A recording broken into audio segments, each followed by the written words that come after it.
Untuk menunjukkan kemajuan proses belajar para murid, setiap pendidik wajib membuat laporan hasil belajar atau rapor. Biasanya, ini jadi laporan yang ditunggu-tunggu nih oleh orang tua dan peserta didik. Ibu bapak, masih ingatkah pengalamannya dulu ketika mendapat rapor dari sekolah? Ingat rasa penasaran atau harap-harap cemas melihat nilai akhir yang kita dapatkan? Tapi, apakah hasil belajar cukup hanya disampaikan dalam bentuk nilai angka saja? Apakah angka tersebut sudah cukup menjelaskan ketercapaian peserta didik? Lalu, bagaimana caranya menaruh arti pada angka tersebut?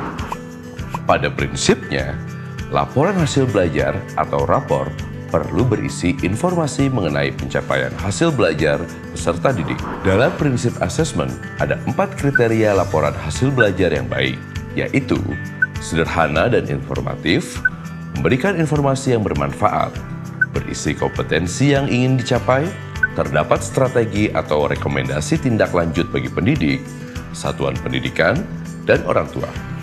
Menurut ibu bapak, apakah rapor angka saja cukup untuk menggambarkan hasil belajar peserta didik? Jika memperhatikan prinsip asesmen, tentunya rapor angka saja tidak cukup ya.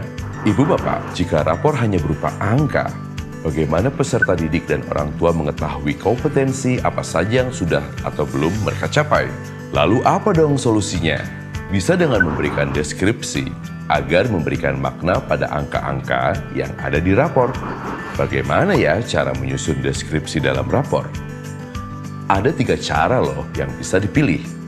Yuk, mari kita latihan. Pada video ini, kita akan praktik menyusun deskripsi rapor mata pelajaran IPA atau kimia di fase E.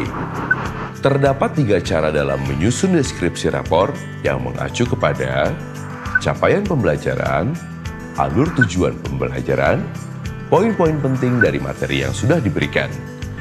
Mari berlatih membuat deskripsi rapor dengan menggunakan cara yang pertama, yaitu berdasarkan capaian pembelajaran. Yuk lihat capaian pembelajaran mapel kimia fase E berikut ini.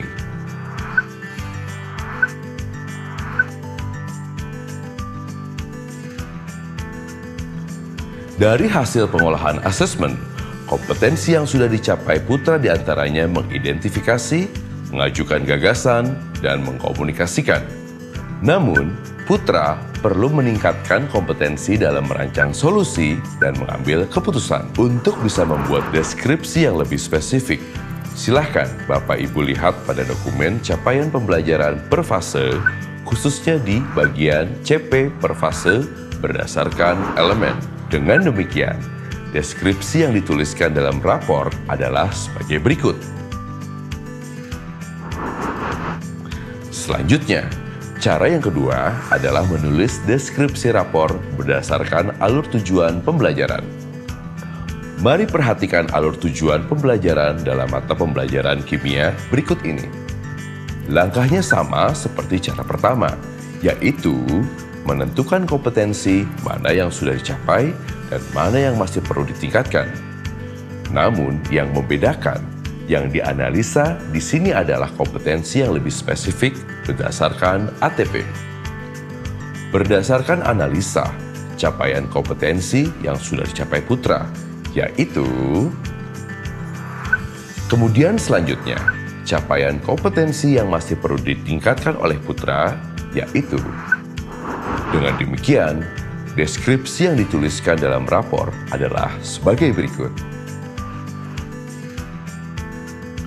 Mari kita berlanjut ke cara yang terakhir, yaitu membuat deskripsi rapor berdasarkan poin penting dari materi yang sudah diberikan.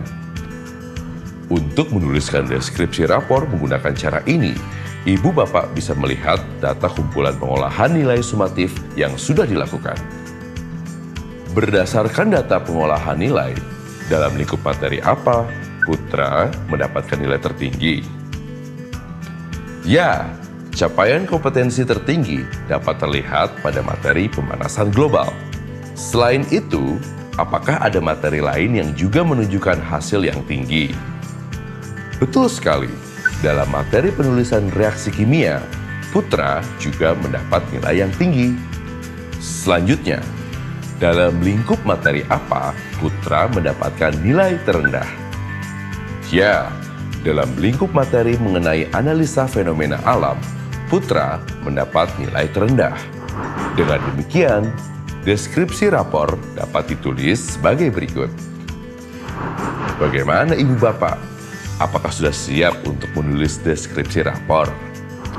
Setiap satuan pendidikan memiliki kebebasan dalam memilih 3 cara dalam menuliskan deskripsi seperti yang telah dibahas dalam video ini. Tentunya, Ibu Bapak bisa memilih pilihan yang paling mudah untuk diterapkan di satuan pendidikan Ibu Bapak masing-masing. Apapun metode yang Ibu Bapak pilih, prinsipnya tetap sama, yaitu selalu menggunakan kalimat yang positif dan memotivasi peserta didik untuk menjadi lebih baik. Tambahkan umpan balik dari capaian yang telah dicapai anak. Usulkan perbaikan apa yang perlu dilakukan ke depan.